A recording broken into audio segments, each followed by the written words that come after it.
Vamos a conversar ahora sobre el acuerdo que han firmado Estados Unidos e Irán, porque este miércoles el presidente de Estados Unidos, Donald Trump, firmó en el Palacio de Versalles, así lo hizo también el presidente iraní Masoud Pezeshkian, el memorándum de entendimiento para ponerle fin a la guerra que empezó el pasado 28 de febrero. Algunos de los puntos centrales rápidamente: Estados Unidos se compromete a eliminar su bloqueo naval en un máximo de 30 días e Irán a garantizar el paso seguro de buques comerciales por el estrecho de Hormuz. Estados Unidos, junto con socios regionales, se compromete además a desarrollar un fondo de al menos 300.000 millones de dólares para la reconstrucción de Irán y le levanta sanciones que le permitirán la comercialización internacional de su petróleo. El acuerdo también incluye el fin de las operaciones militares en el Líbano. A grandes rasgos, entre otras cosas, esos son los puntos principales. Y hemos invitado para conversar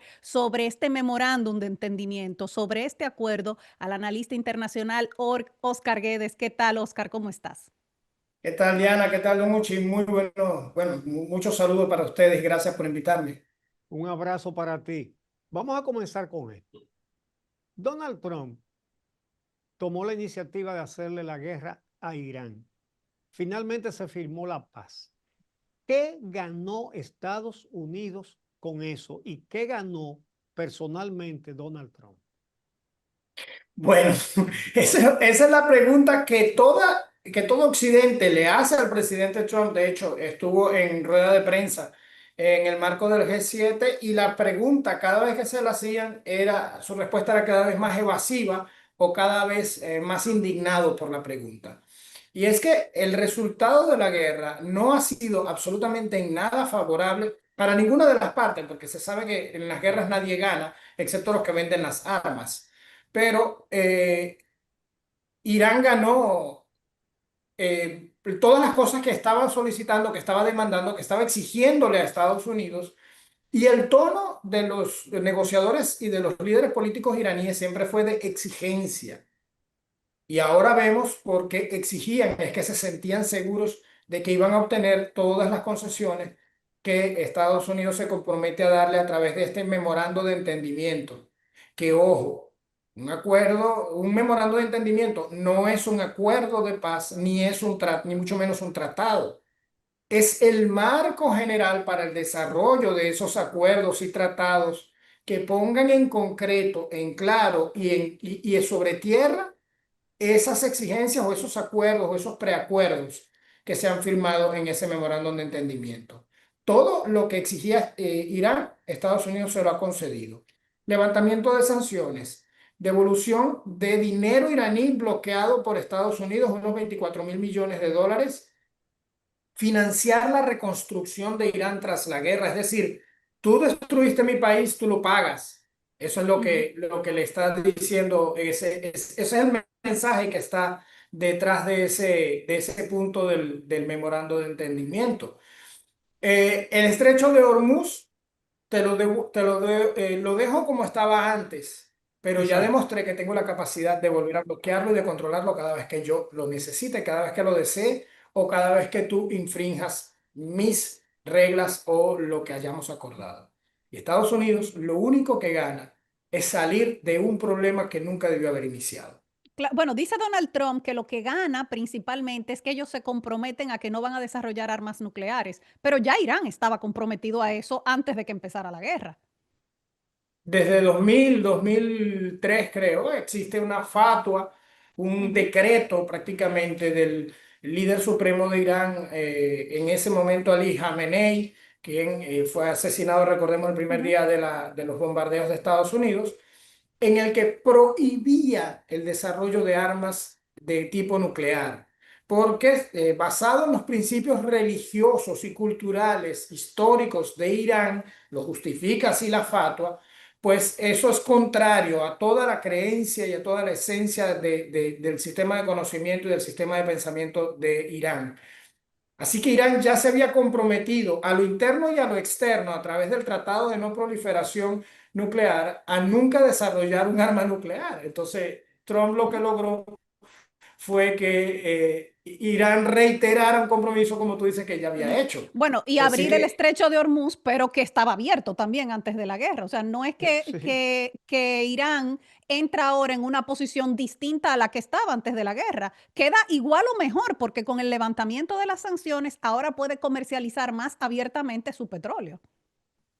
Irán sale mucho más fuerte como potencia media de la región del Medio Oriente de esta guerra. Sale como un actor con el que hay que conversar sí o sí para implementar y para desarrollar cualquier política regional en Medio Oriente. Reitera su poder, reitera su capacidad militar, reitera su potencialidad económica y además sale con más dinero del que entró porque se supone que le van a devolver los 24.000 millones de dólares que Estados Unidos tiene bloqueado y se supone que van a crear un fondo de reconstrucción para impulsar su economía. Así que todo pinta y todo apunta a que Irán se va a convertir efectivamente en este nuevo mundo que está tratando de configurar Estados Unidos a través de su política internacional. Tal parece que Irán va a ser la potencia media dominante del Medio Oriente por encima de Israel, que contrario a lo que a lo que se esperaba, se está poniendo de espaldas a las políticas de sus principales socios históricos, como son Estados Unidos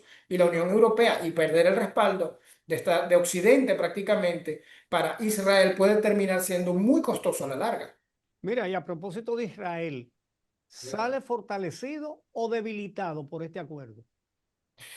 Israel sale muy debilitado. Si ustedes vemos las declaraciones de J.D. Vance y las del presidente Trump, Ujú. prácticamente le han dado lo que en criollo llamamos un cocorrón, un cocotazo a Benjamín Netanyahu. Le han dicho que a él lo que más le conviene es seguir las instrucciones que le ha dado Estados Unidos, es obedecer lo que le ha dicho Washington que debe hacer, porque si no, el problema puede ser muy grande para Benjamín Netanyahu y para Israel. J.D. Vance dijo, si yo fuese parlamentario, si yo fuese miembro del Parlamento israelí, en este momento apoyaría la posición de Estados Unidos y no insistiría en la guerra.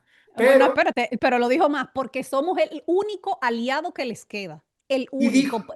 y dijo, Poniendo en relieve cómo el mundo está ahora mismo alienado en contra de Israel por lo que ha pasado en Gaza y por lo que está pasando en el Líbano.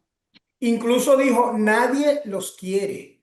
Ujú, Señores, que el vicepresidente de Estados Unidos diga que nadie quiere a Israel es sumamente grave. ujú, Porque hay que recordar y siempre hay que aclarar, porque este es un tema que debido a la historia del último siglo del mundo, hay que recordar que una cosa es ser judío y otra cosa es ser Israel.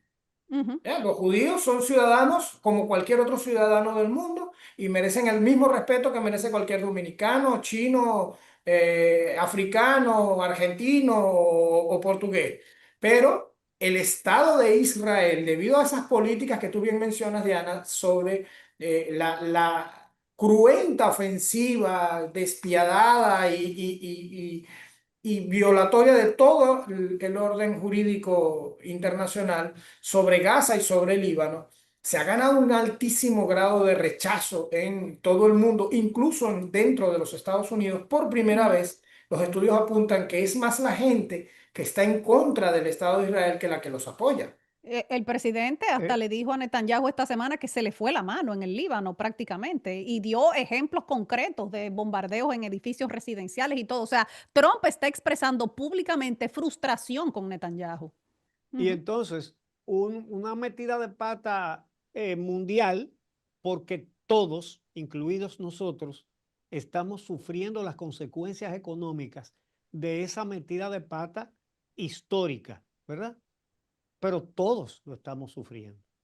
Se estima que el impacto económico de esta guerra en la economía mundial es de 600.000 millones de dólares, Wow. como mínimo. ujú, Eso es Bueno, lo que está estimado. Para Irán se estima en 270.000 millones, el más afectado, lógicamente, por la infraestructura, por las pérdidas de vida. Señores, sí, 30 universidades fueron bombardeadas. sí, sí. El representante de la civilización, ¿verdad? Hasta Exacto. hasta un colegio lleno de niñas. El colegio y fue Bueno, bombardeado 2 veces, recordemos ese colegio. Por eso fue Sí. por eso fue tan destructivo y por eso fue que murieron tantas personas. Porque una ujú, vez que lo bombardean, todos tratan, las niñas y maestros salen de las aulas a tratar de escapar de la destrucción y entonces cae un segundo misil ujú. y Sí, es el que causa más muertes.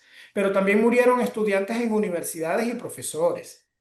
sí. Se estima que las muertes son más de 7.000, pero solamente en ese colegio fueron más de 160, Niñas, 168 creo, Y la niños. niñas mayoría niñas. de una escuela primaria. Y Oscar, perdón, ya para finalizar, porque no nos queda más tiempo, si tuvieras que describir este memorándum de entendimiento, este acuerdo, esta salida a la guerra que se ha firmado esta semana, ¿cómo lo describirías? la rendición de Estados Unidos.